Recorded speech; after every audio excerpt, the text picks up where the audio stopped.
So how you decided to you joined the North Umpqua Foundation?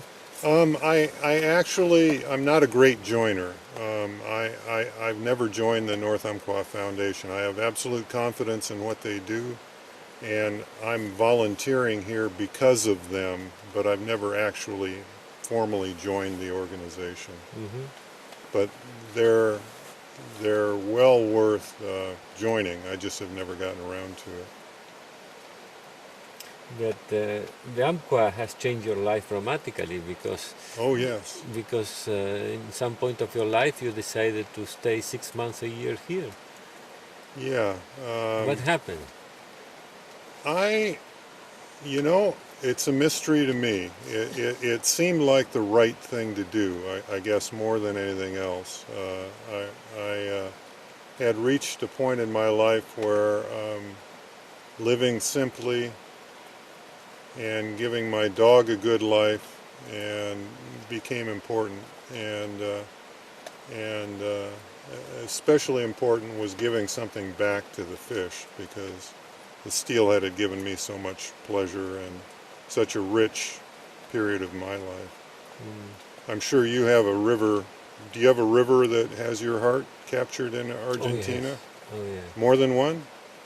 Well, no. There is a river. It's the Rayanes River. Okay, Uh-huh. although it's not the best river to fish, Mm-hmm. but that's the river where I have been going and going and going all the time with my friends, with my kids, with my brothers, with my father. So I have been going to that river since 1973. That's a long So time. so I love that river. Mm-hmm. I love that river. And one day I had just the opportunity to have a concession Mm-hmm. close to the river, and that's why I made a lodge there. Oh, okay. Yeah, so now I have the opportunity to spend a week, a month, and some more time during the summer.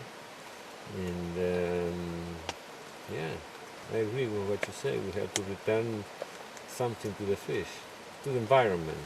Mm-hmm. The fish bring nutrients from the ocean up high into freshwater system. I wish what we gave them was as rich and important to them.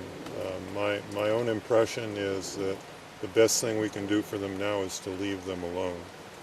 Once they've gotten up into their spawning waters, just leave them alone.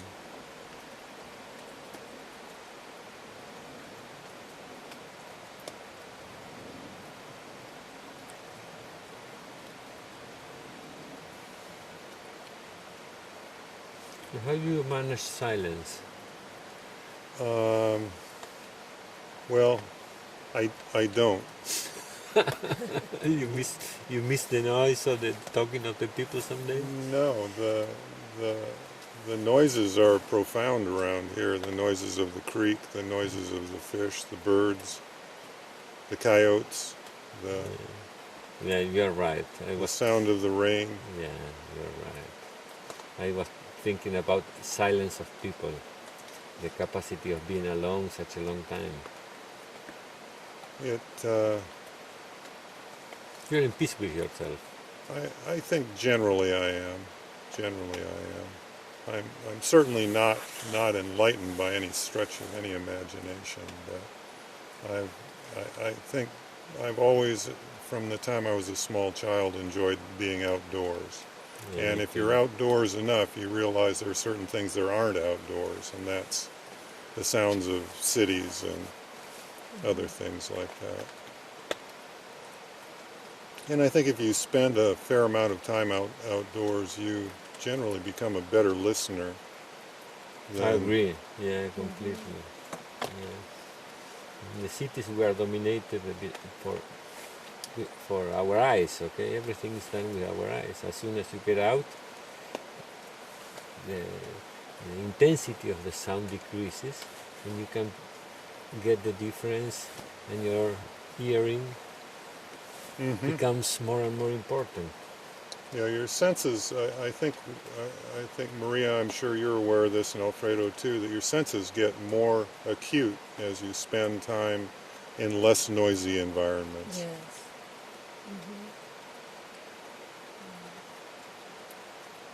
I think probably even your sense of smell becomes enhanced out.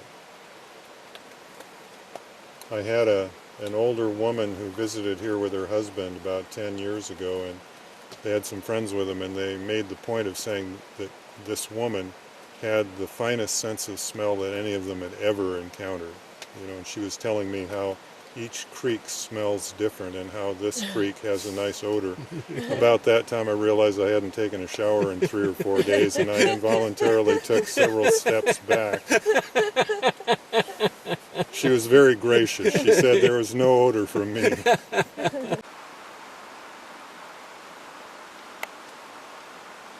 And one of the things that has amazed me more than anything else when I've been up here is how aware these fish are of their environment in a profound way. For instance, I'm convinced that most of the time when they jump like that, they're doing it to get their eyes above the surface. Something's gotten their attention.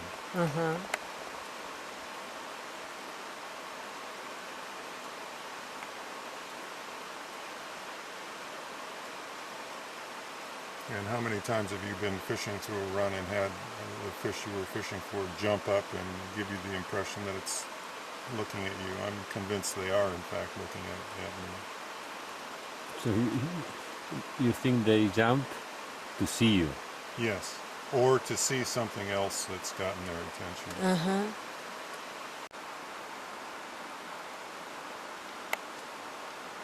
This won't surprise either of you, I don't think, but I was very impressed when I was in Peru by how gracious everybody was, and I hope that you're having a similar experience here. Oh, yes. Good. Oh, Yeah. Good.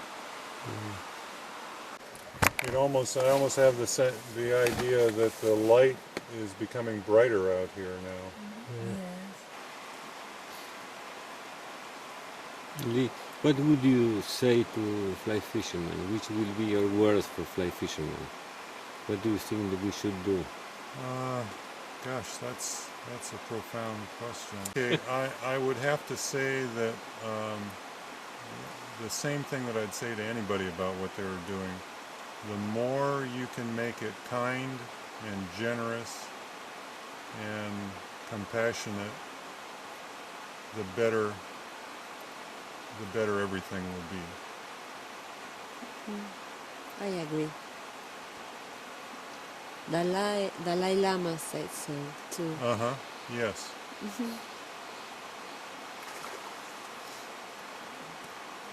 I think it's important for fly anglers to realize that they're part of this world, and that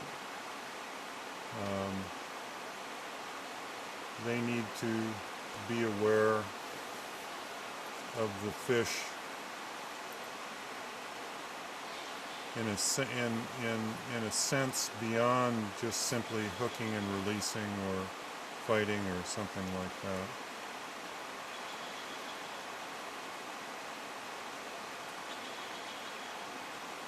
Yes, I think the fish is an opportunity for us. They're an opportunity to learn. To learn.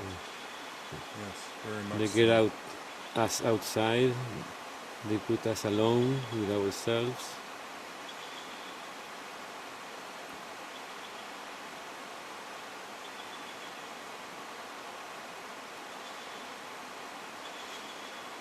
They're one of a multitude of stepping stones that allow us to maybe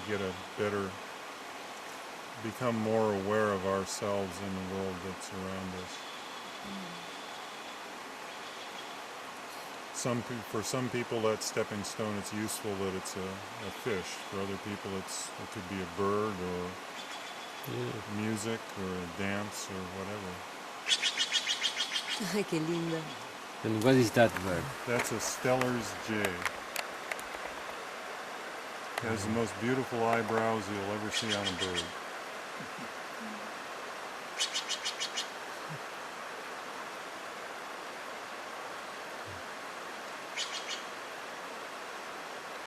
Sounds like there's some more visitors up there. Mhm.